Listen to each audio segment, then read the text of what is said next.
They expected him to fall flat on his face. Asterisk, it started with laughter taunting, quiet at first, then growing loud enough to echo down the high school hallways like a cruel chant. John Neely Kennedy wasn't the type you'd expect to see in a talent show. Reserved, lanky, with a slow southern drawl that made him the favorite punchline of kids who thought wit was volume and cruelty. To them, John was the perfect setup for a joke, and this year's school talent show was the stage. Asterisk, hey Kennedy. Marcus Bell, the football team's golden boy, called out one afternoon in the lunchroom. We need a good laugh for the talent show. How about you sing for us? You'll give us some of that country thunder from the trailer park. Asterisk, the whole table howled. John glanced up from his book, trying to hide the flush creeping up his neck. He wasn't from a trailer park. His family had a modest farm on the edge of town, one that barely made ends meet since his dad passed. His mama worked 2 jobs just to keep the lights on, but no one ever asked. They just assumed. Asterisk, he could have said no. He almost did. Asterisk, but something stirred in his chest that night at the dinner table when he told his mama about it. She was folding clothes with tired eyes and cracked hands. You gonna let him tell you who you are, baby? Or you gonna show him? Asterisk, he didn't sleep that night. He went out to the barn, pulled his old guitar off the wall, deuced out of tune but familiar like a childhood friend, and he started to play. His daddy had taught him when he was 7, singing old gospel and blues with a voice that could calm storms. It had been years since John sang in front of anyone. Remembered, the day of the audition arrived. The auditorium was buzzing with excitement and nerves. Kids rehearsed dance moves, magic tricks, recited monologues. And then there was John, jeans, boots, flannel shirt, and his guitar case like a shield in his hands. When they called his name, the room got oddly quiet. Not out of respect, but anticipation. They thought they were about to witness a disaster. Asterisk, John stepped onto the stage, heart thundering in his chest, hands trembling. He stared into the bright lights, swallowed hard, and spoke gently into the mic. Asterisk, I wasn't gonna do this, but I figured I'd give y'all a show. Asterisk, there were a few chuckles from the back. Someone muttered, this ought to be good.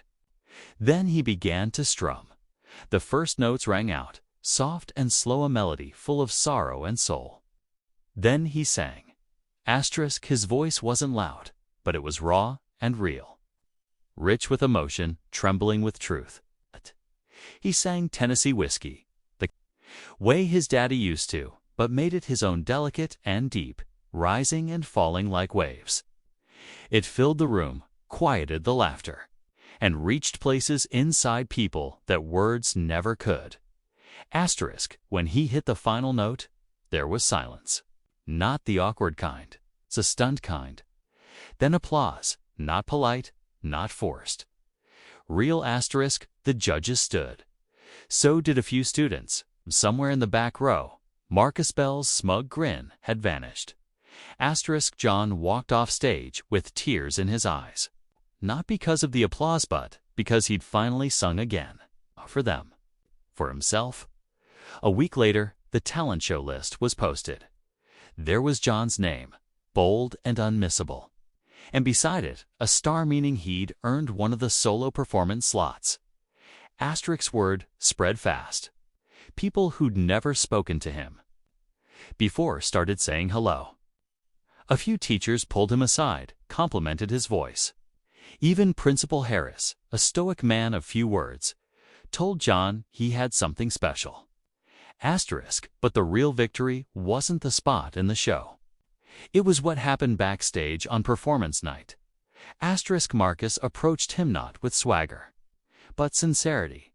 Asterisk, hey man, he said, scratching the back of his neck. I didn't know you could sing like that. I was a jerk. I'm sorry. Asterisk. John looked at him for a long moment. Then he smiled. Takes more guts to say that than it does to sing on stage. Asterisk, that night, he sang again. This time to a packed auditorium. His mama was in the front row, beaming with pride. The lights shone down, but they didn't blind him. They warmed him.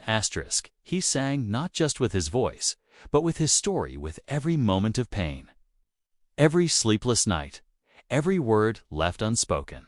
And the crowd felt it. When the final note faded, the standing ovation came like thunder.